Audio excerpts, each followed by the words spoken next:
We need to get up to see the cows again, but not today. I've got pilgrims at 6:30, so in well less than an hour. So they're very close today. There's a beautiful response verse today in the Psalm. The Lord is kind and merciful. Well, it shows up also in the letter of James. And that's a very nice little thought just right there, that people's thinking and reasoning is founded on that goodness of God that we find in the scriptures. And actually, James is dealing with a very difficult thing for all of us, to become people of such love that we don't complain.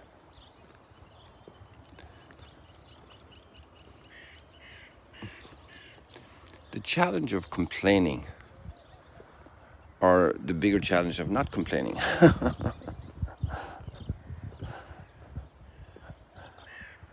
how to build up others in the family, at work, and then all those who represent us in different ways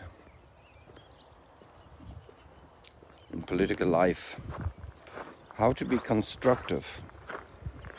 There are points that need to be addressed, and how to resolve them positively. I've often heard the line, "Oh, don't talk to me about a problem, talk to me about the solution."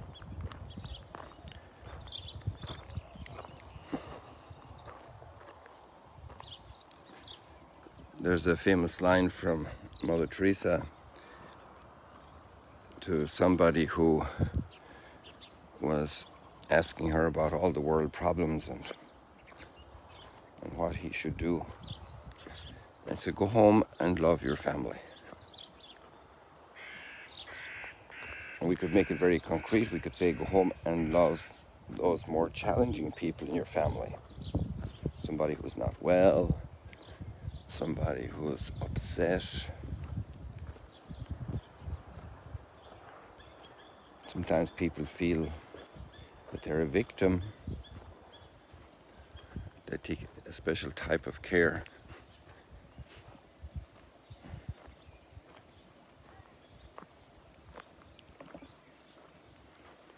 And every single person who's lifted up, encouraged in some way, is a changed world. And the person who does it becomes a changed person. Because to become an encourager of others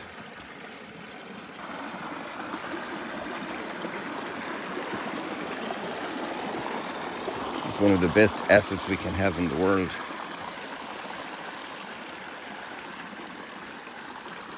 A true encourager, to truly give heart to others. In the limited measure we can do that.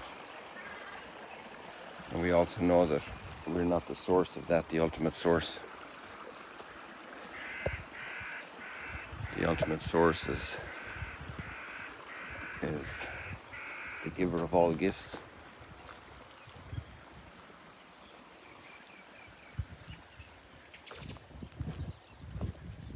To encourage others, to lift them up. This is the opposite to complain, because complain actually discourages. Oh, we have a purple heron right here in front of us. I don't know if it's a smaller one or a normal one. Can't really tell. This is as close as we've had a purple heron right on screen. I think we're about 15-20 yards maximum away.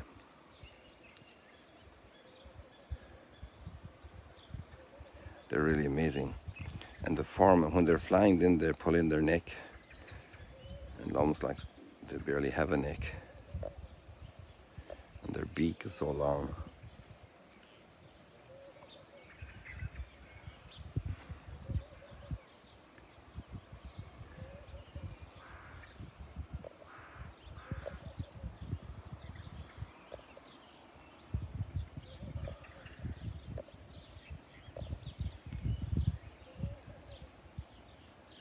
It's poised to fly, should that be required. Huh. Stepping there.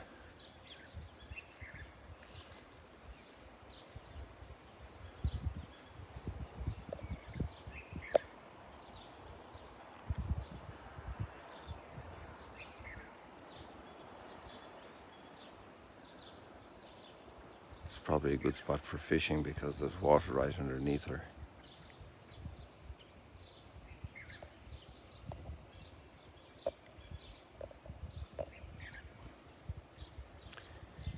And tying this all together with the gospel is also very interesting, because the gospel touches a very, very challenging theme for us today. And there are lots of considerations, obviously, in that area about perseverance. Because perseverance is staying, going forward constantly, despite difficulties, despite burdens.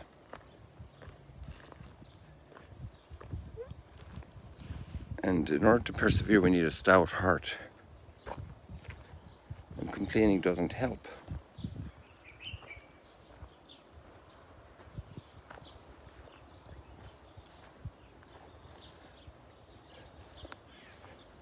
A lot of it is where we focus our mind, because if you're doing something hard but you're reading a good book at the same time, some exercise,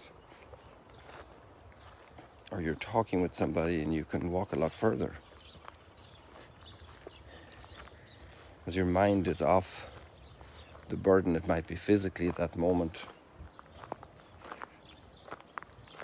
That's why it's so important to be with people when they're sad and they have bereavement. People need company, because when we're alone in sadness and grief, then time seems to stop and it's just constantly there. And when people join us, they say that sorrow shared is sorrow halved.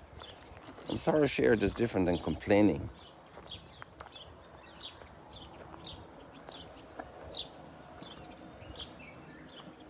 Maybe sorrow shared is more filled with compassion and a genuine reaching out for help, saying, I can't handle it alone. It's very heavy. And somebody is there to put their hand on the shoulder, to give a hug, to converse.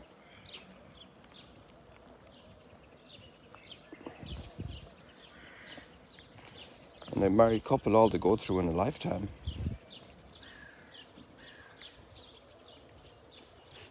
Bearing each other's burden and bearing the burden of others together.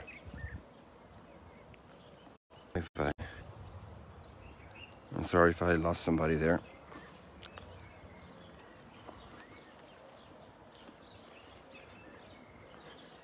So the question here is how to get love to triumph. How to achieve the triumph of love, of self-giving to each other in the stable context of marriage over all the difficulties. One provides an extraordinary service to people when one can help people to move from the mode of complaint to the mode of help, of strengthening, of encouraging.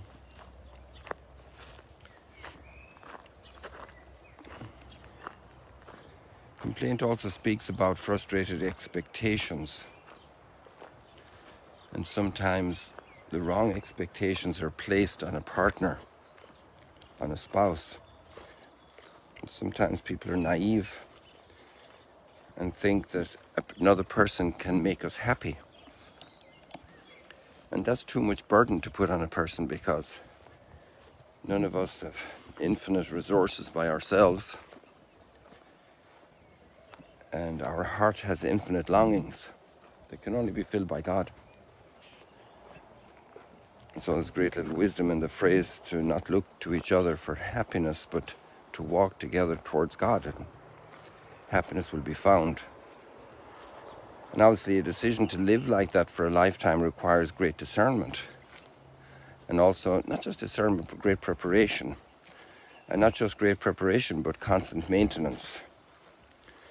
So there are 3 words: to discern well. Can these 2 people walk together? Is this the right person to walk with me through life on a permanent basis, with all the eventualities that can transpire in a lifetime? And are we prepared to carry that commitment? How do we prepare together? And then how do we maintain the preparation? Because athletes might be ready today to run a 100-meter race or a 5-mile race, but in a week's time they might be out of shape. In a month's time they might be out of shape. And it's not a 100-yard sprint in a marriage or a 5-kilometer or 5-mile race. It's a lifetime. And the maintenance that's needed, when people run marathons, they have lots of stops along the way, snack bars and drinks, and also somebody just to help with the bandage or something if there's a cut or a damage. Discernment, preparation, and maintenance of capacity to keep oneself in form for a life of love and support. A life that's not a daily complaint, but a daily encouragement. It's wonderful to see this wisdom. And it's a wisdom that's not just from pure speculation and philosophy. It's the wisdom of this text in St. James' letters coming straight out of the Psalms. The Lord is kind and merciful, and that's what we all need. Thanks be to God that He's kind and merciful, and then we need people around us who are kind and merciful. And we can be one of those kind and merciful people that allow a new sunrise for people today. A new moment of hope, light in darkness, and discouragement.